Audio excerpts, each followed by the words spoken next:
to another video, and I hope you are all okay on that side of the screen. And today with one of the latest devices from Beelink, which is the T4. Now this is one of their latest mini computers. They also have several Android TV boxes, as we have seen here on the channel, and although this is a new device, it is using hardware that we have seen in the past. Now let me leave this clear. This is one of the ways to get a cheap computer, and I will leave the link down below, but it's roughly 100 euros, $100.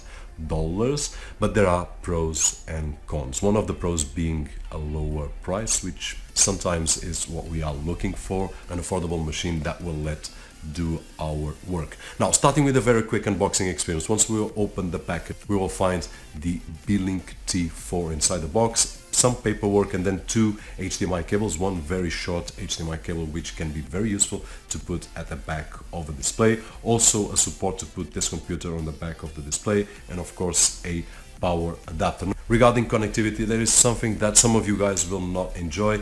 Personally, I don't really mind, but I can see some users being a bit annoyed, which are the two USB 3.0 ports at the front, especially for those that want to leave this on a front of a TV or a display and want to have a clean desk. And if you want to connect a few USB drives, for example, with cables, then there will be a little bit of mess. So in terms of connectivity, we have these two. We have a 3.5mm jack at the front and also a power button, and then one of the sides we have a USB 3.0. I would love to see all the USB ports right over here instead of the front, but it is how it is. And then there's one empty side, and then at the back another USB 3.0, power input jack, HDMI output and display output, and also a Ethernet connection. In terms of build quality, the plastic is not bad at all, and then at the bottom it has a metallic surface which will help to dissipate the heat. In terms of output, we will be able to get 4K in two displays up to 30 Hz, which is the maximum resolution that we'll get. And specification wise, it is using the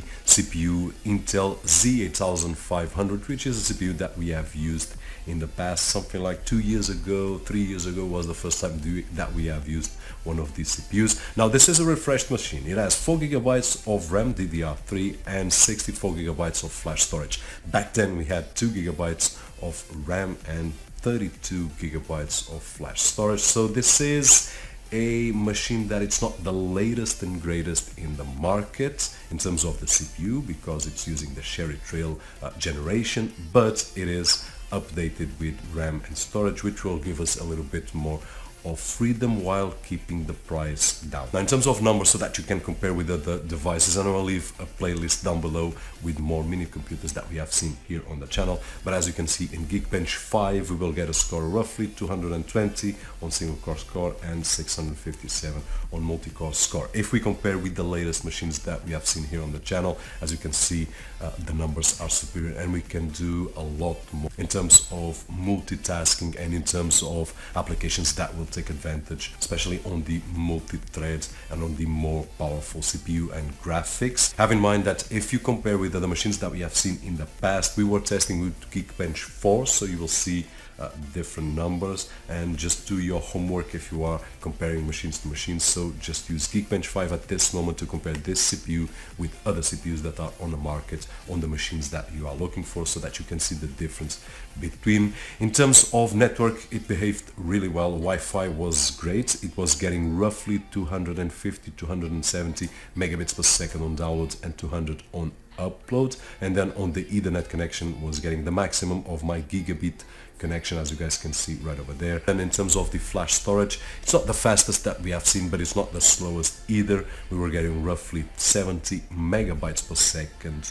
on writes and 130 megabytes per second on reads. Now I did all the tests that I usually do in terms of YouTube, Netflix, Kodi, Plex Player, Plex Server, and then some light gaming and game streaming. And if you ask me, hey Robert, what is this machine targeted at? Because it is at a nice budget, I want to get it, what can I do with it? Now honestly, I would suggest this machine without any problems at all as a player, but I would forget about the server option. If you want a Plex server, I would get something different. Although it's capable, you can install Plex server right over here, and if you want to stream only on your local network, then I would say that it's okay, like some other network attached storage solutions that we have seen that have similar CPUs to this computer right over here. But if you want to do some transcoding work and so on, then this will not be the machine to get. On the other hand, if you want a machine with Windows that you can multitasking and use Office, productivity, Word, Excel, PowerPoint and so on, and besides that